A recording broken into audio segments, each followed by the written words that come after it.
Dating 4 months. I am the kind of person who cannot let dirty dishes rest in the sink for longer than an hour, flosses every single day, and is constantly scrubbing her bathroom. My boyfriend, not so much.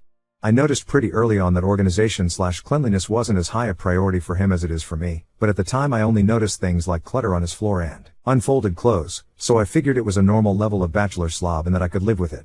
I mean, I can get pretty messy too when I'm especially busy and lab and other things just take higher priority. However, as we have grown more and more comfortable around each other, he has really begun to relax and reveal the true extent of his bachelor frogness. He will wear the same clothing for days on end, even if he worked out in them. In the morning he will often avoid brushing his teeth, saying he'll do it after he eats because then I can be even cleaner, and then he'll conveniently forget after breakfast. He doesn't wash his hair because he read somewhere that the oils in your hair will reach equilibrium and you will no longer look greasy. This may be true for some people, but it does not seem true for him.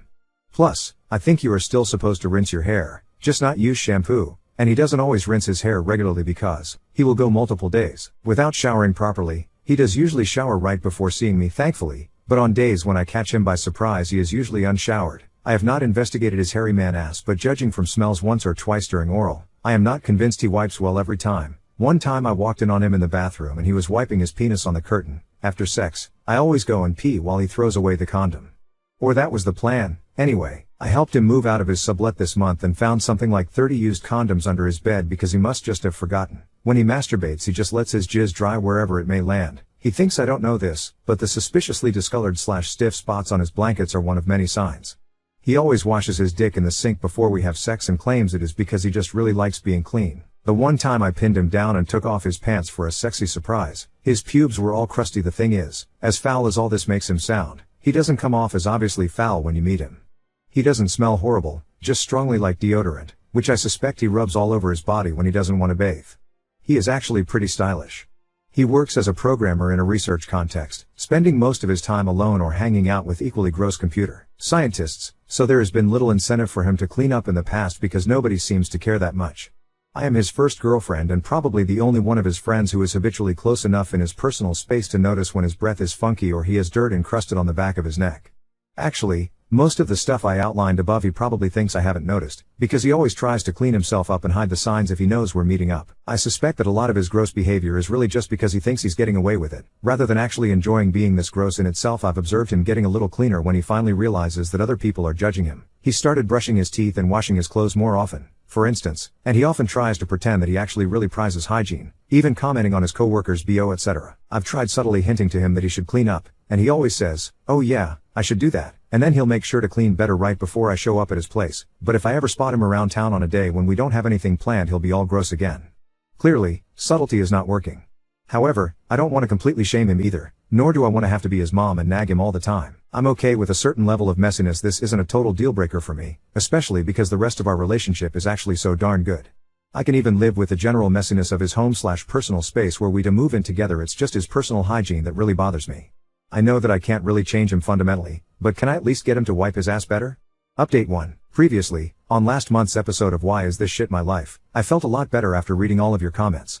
I was feeling guilty about judging him for his hygiene habits, because I know that different people have different attitudes towards cleanliness and I am definitely on the obsessive end of the spectrum.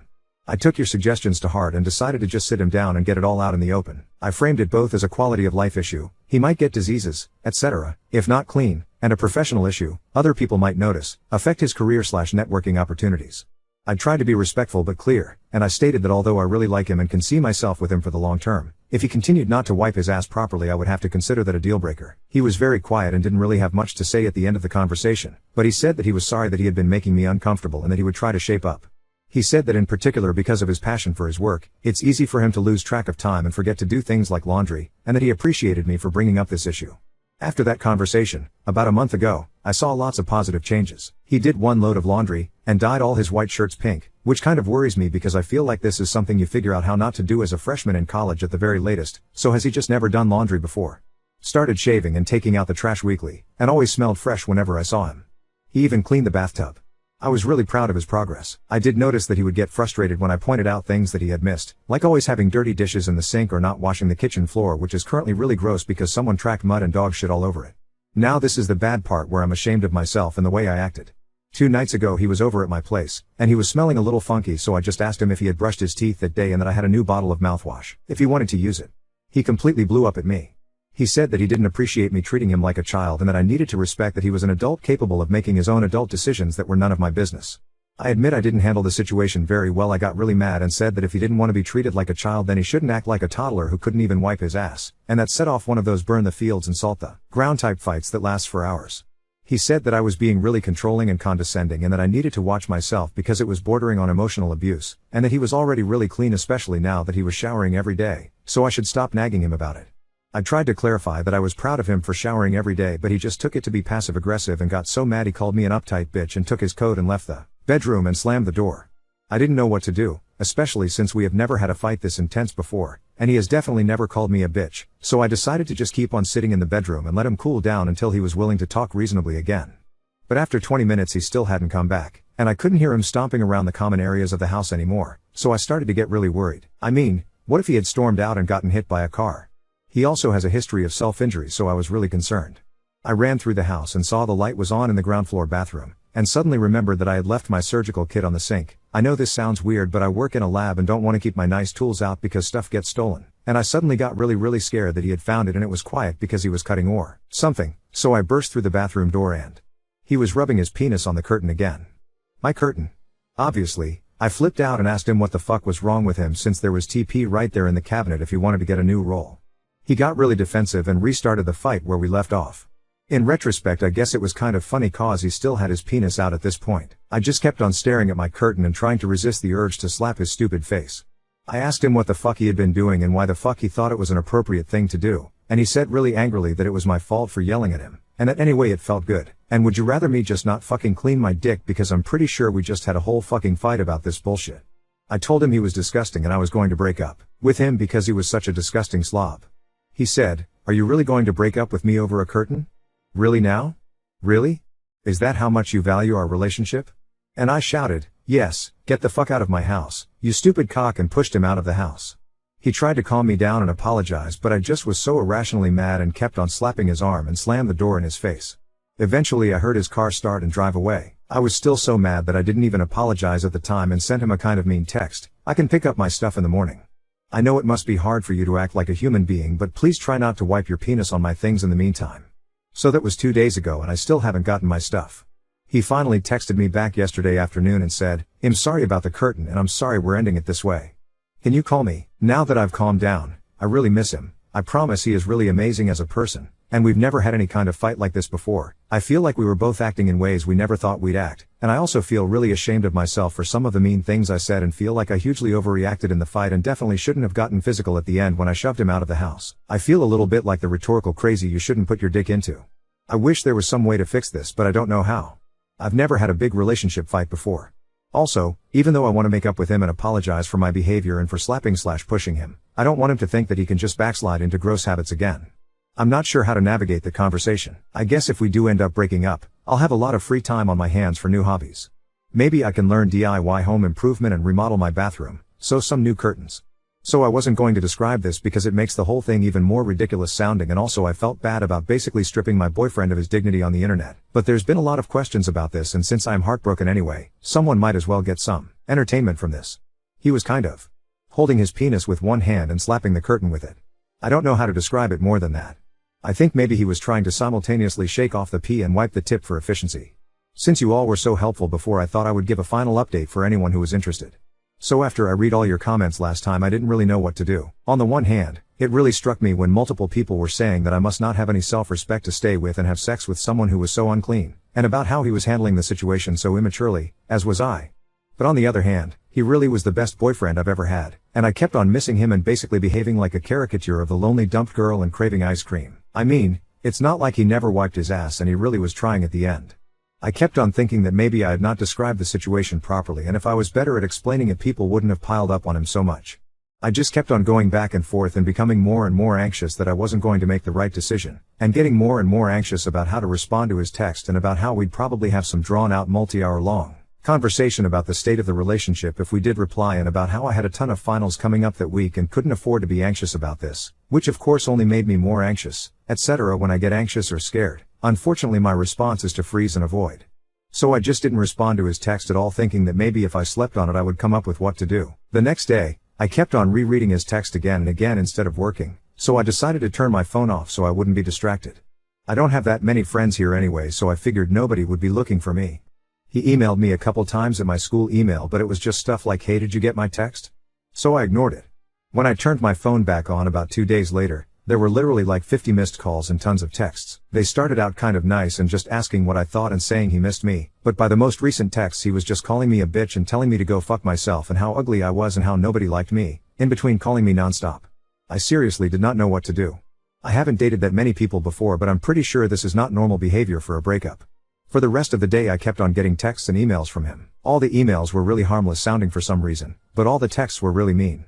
I kept on trying to ignore it and avoid the situation. Yeah, kind of a pattern, but eventually after a couple more days of this bullshit I finally put my big girl panties on and texted back, "I don't want to talk. Please stop contacting me," and I blocked his phone number and set a filter to send all his emails to spam.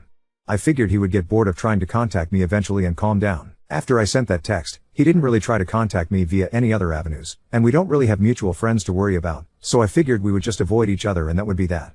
Plus it was finals week, so I wasn't going to go out anyway, plus I'm not super social, so whatever. After my last exam, I decided to celebrate by going out to get beers with my housemates who are pretty nice even if we don't hang out a lot. At the bar I saw Matt. He tried to make eye contact, but I just avoided him and had a good time with my housemates for the rest of the night. When we got back home, he was sitting on my front steps. He stood up when we got there and asked if we could talk. I didn't really want to, but I figured we were at my house and 2 of my housemates are pretty strong guys, so it's not like anything would happen. Plus I thought maybe it would be good for him to have closure, so I said fine, but only for 5 minutes and asked my housemates to wait for me inside. The first thing he asked me was why I didn't reply to his texts and that it hurt his feelings. Which I thought was kind of bullshit. So I told him that he hurt my feelings with his texts, that he was saying things that were really out of line, and that I was not interested in engaging further with him and I already asked him not to contact me again. Then he started apologizing and saying he didn't know they would hurt my feelings. He said that he was just texting random stuff to try and get a rise out of me because he was upset that I was ignoring him, and that he didn't mean any of the hurtful stuff and he was really sorry. That he had been acting out because he was so stressed with quals. That he missed me so much and was just thinking about me every night, and he understood if I didn't want to interact with him again after what he put me through, but could we please just try again? I let him talk for a couple minutes, and as I listened I just kept on getting madder and madder because it just sounded like such bullshit. But I didn't want to escalate like I did last time, so I just let him finish, and then I tried to say really calmly that originally I had been thinking about maybe trying again, but after all the craziness of the texts and how upset they made me, I didn't think it was a good idea. He said he was even more upset with himself and missed me so much that even though he had quals coming up, he really couldn't focus on them and was probably going to fail his quals if we didn't get back together because he just couldn't think of anything else but that. I told him that I was really sorry, but I was not comfortable interacting with him anymore, and that I would like him to not contact me ever again, and that I was sure he would manage to pass his quals without me.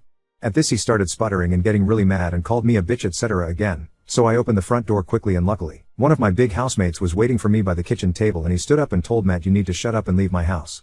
Right now." So thank God, Matt just gave up and left. For the next week I started getting texts from a different number that were clearly Matt and emails from different email addresses. Mostly angry stuff about how he hoped I got what was coming to me. I just blocked everything. By the end of the week, the emails kind of petered out again. It was a huge sigh of relief. I managed to pass all my exams even through all this stress, which was another huge sigh of relief. And finally, I've been hanging out with my housemates more, especially the guy who made Matt leave. It's been really nice having new friends. They're really funny and awesome. After I told them about all the crazy stuff that happened and how totally disgusting Matt was, they went out and got me a breakup box with ice cream, chocolate, Clorox wipes, and a brand new shower curtain. Now on to second story. Faked my wedding to my foreign girlfriend, but now my real wife is threatening to reveal my secret and ruin everything. I organized a fake wedding and married my wife, and now my actual wife is threatening to expose me. I'm using a throwaway account since I can't risk anyone I know catching on, but I have to talk about this to someone. 7 years ago I met my now wife while completing my master's degree. She was a foreign student and we were in the same flat for student accommodation and we hit it off immediately. It wasn't long before we started dating, and then fast forward a year or two and she decided to stay in the country and we moved in together. I love this woman and things were going great, but she eventually started to bring up the topic of marriage. Her family is very traditional, and she insisted that if we were to continue being together then we have to get married. I was strongly against this, but I seriously cannot say no to this woman and I eventually agreed. Now here's the kicker. I'm technically still married to my ex-wife. We did not end things on good terms, so I left without getting a divorce, changed my number and contact info. I did not want to have any contact with my ex-wife, and since my wife is foreign she doesn't know the proper legal processes required to get married here. I told her that I would deal with the legal aspect while she organized the wedding. She did have some questions as to why she never had to sign anything or provide any form of ID, but and said that it wasn't needed for where we live. We had a large wedding and it would have been absolutely magical, if it weren't for the fact that the whole time I was sweating bullets wondering if anyone would find out it was all a ruse. The only people who had any idea it wasn't a proper wedding were the staff, where I said that we were already legally married and were having a reception now that we had the money. We've been married for almost 3 years now and she still has absolutely no idea, and it seemed like I'd gotten away with the impossible. That was until last week, when my actual wife reached out to me. Apparently she found out through a mutual friend that I had remarried and got my contact info from them. She called me all sorts of names and said that she would make sure that my wife finds out about my lies. I begged her not to, and offered to get an actual divorce, but she told me that it was too late for that. I've been stressed out of my mind these past few days, and honestly don't know what to do. Telling my wife is absolutely off the table, as I know for a fact that she would leave me without hesitation. So, yeah. That's my situation. _notable comments, telling my wife is absolutely off the table, as I know for a fact that she would leave me without hesitation. I hope she, hang on, what was that thing you did? Oh yeah, leaves, without getting a divorce, change her, number and contact info. This is a tough one. Have you tried making good decisions? That usually works, lol. So what was the plan? You fool her for decades until you die and then she realizes it was all a ruse and she gets left with literally nothing because you're not married? Assuming immigration doesn't deport her ass first. That's called both criminal and civil fraud, and it is also attempted bigamy. It's only a matter of time before you are up on criminal charges. And then your second wife and her family will also sue you for everything you have. Update 1. The last couple days have been a whirlwind, and I'm making this update to say that you all were right. My ex told my wife about the false marriage, and my life has completely collapsed. My now ex-wife completely blew a gasket and was furious with me. She accused me of keeping her as a mistress so I could have 2 wives, which I tried to tell her wasn't true, but she wasn't having it. She stormed out of the house and is staying with a friend, and the closest thing to contact I've had with her is through this friend. She told our friends, my family and even my job about what happened, and they are all taking her side and have shut me out completely. I got fired, and my dad called me up last night and told me that I am not welcome back home and not to contact my parents or my family. I genuinely don't know what to do now, as I will not be able to pay my rent, especially without my wife helping out financially. A lot of you mentioned the issue of immigration, which I thought would not be a problem as she had a work visa. As it turns out, she had a work visa, but it expired a long time ago. She thought that she would be fine since we were married, but after she learned it was a sham, she has been in a lot of hot water. Apparently, after she contacted the Home Office, they said that if she did not get voluntarily deported she would be detained, and will get a minimum 2 or even 5-year ban from entering the country regardless. I am not entirely sure how her family took the news, but according to the friend she is staying with, they are not happy with her and might not take her back, either. So, yeah. A lot has happened. I feel like complete shit and know that this could have all been avoided, and now I've completely blown up both of our lives. _editor's note. Some commenters think this is fake because she would have needed a wedding certificate to file her visa and because he got fired for private reasons, while other users claim both things are entirely possible in the UK, since COVID made things incredibly slow for years, and because employers have the right to fire somebody for doing illegal things.